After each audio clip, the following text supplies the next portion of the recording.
You spend hours every day staring into a screen, carefully curating an identity to present to the world. You chase likes, track views, and constantly measure your own worth against the highlight reels of thousands of strangers. And it's exhausting. We live in a society that demands endless economic productivity and tells us that material success will bring happiness. Yet, for so many people, doing exactly what they are told to do leaves them feeling entirely empty. There is a perfect description for this exact kind of burnout. It goes, "The mass of men lead lives of quiet desperation." But that wasn't written about the gig economy or social media. Henry David Thoreau wrote it in 1854. This feeling of digital alienation and social burnout is a repeated historical cycle. A small group of thinkers faced an almost identical psychological trap nearly 200 years ago, and they built a method to escape it. In the 1830s, the United States was undergoing a massive, rapid physical transformation. Explosive industrialization and the sudden rise of crowded cities shifted the entire culture toward a strict focus on economic output. This new industrial machine required compliance. It grouped people into factories, demanded rigid social conformity, and reduced human life to routine, mechanized labor. In response, a group of New England intellectuals known as the Transcendentalists rejected this new reality entirely. They looked at the growing culture of mechanization and saw a system designed to crush the human spirit. Transcendentalism functioned as a radical survival strategy, a way for thinkers to shield their minds from the first wave of modern soul-crushing conformity. The intellectual architect of this strategy was Ralph Waldo Emerson.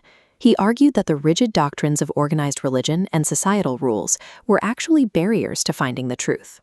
Instead, he proposed a doctrine called self-reliance. The core idea is simple but dangerous to any authority. Individuals must trust their own inner intuition and moral judgment over whatever the external institutions tell them to do. Emerson believed in something he called the oversoul, a universal spiritual reality that connects all living things. Because every human mind contains a piece of this universal truth, you don't need a church or a government to access it. You already have it.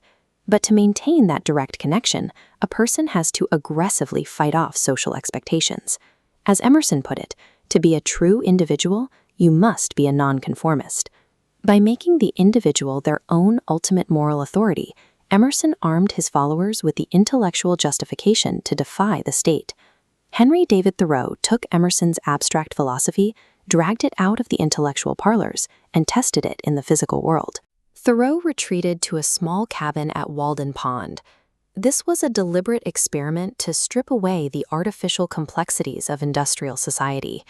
He wanted to live simply, observe nature, and figure out the essential facts of human existence. That practice of trusting his own conscience soon evolved into direct political action. In his essay Civil Disobedience, Thoreau argued that if a government makes an unjust law, the individual has a moral obligation to break it.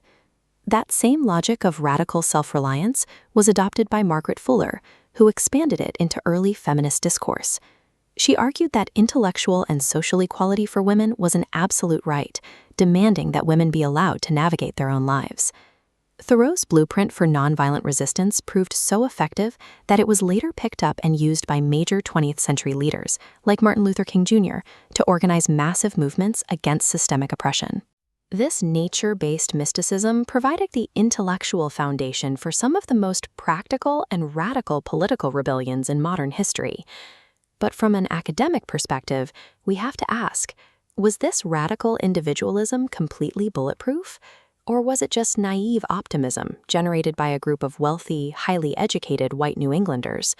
The philosopher George Santayana heavily criticized the Transcendentalists. He argued that relying strictly on inner intuition is romantic, but it dangerously ignores the concrete, messy realities of history and economics.